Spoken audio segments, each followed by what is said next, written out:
কুরবানি শুধু পশু জবাই নয়, এটি আত্মত্যাগের প্রতীক, আল্লাহর প্রতি ভালোবাসা ও আনুগত্যের নিদর্শন। কিন্তু কখনো কখনো আমাদের এই কুরবানি কবুল হয় না।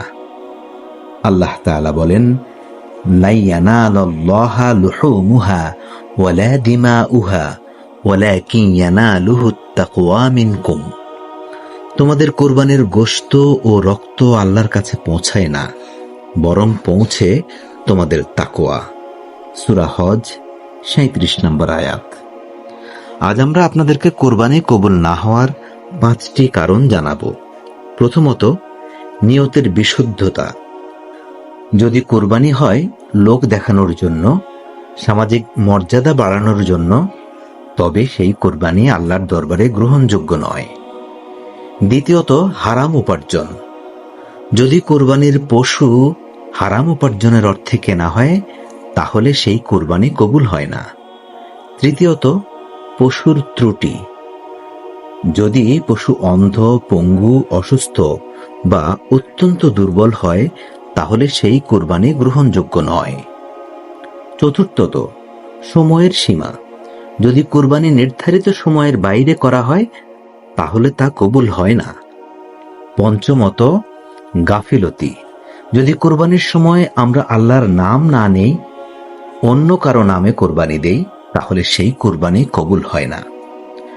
পবিত্র কোরআনের সূরা আল ইমরানে 183 নম্বর আয়াতে উল্লেখ রয়েছে, তারা বলেছিল, আল্লাহ আমাদের অঙ্গীকার নিয়েছেন যে আমরা কোনো রাসূলের প্রতি ঈমান আনব না যতক্ষণ না তিনি আমাদের কাছে এমন কোরবানি আনবেন যা আগুনে ভস্মীভূত হয়।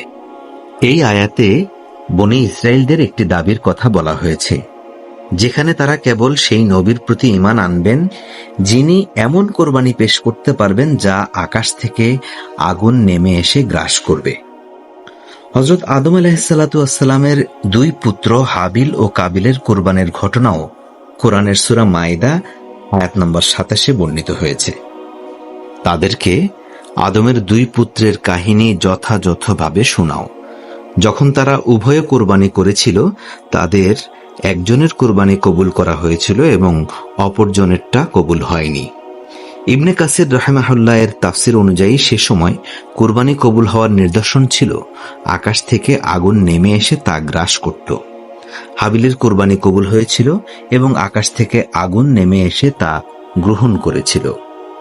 আজও যদি কোরবানি কবুল হওয়ার নিয়ম হিসেবে আকাশ থেকে আগুন এসে তা পুড়ে যাবার নিয়ম চালু থাকত, তাহলে কতজন লোক এই কোরবানি করতেন?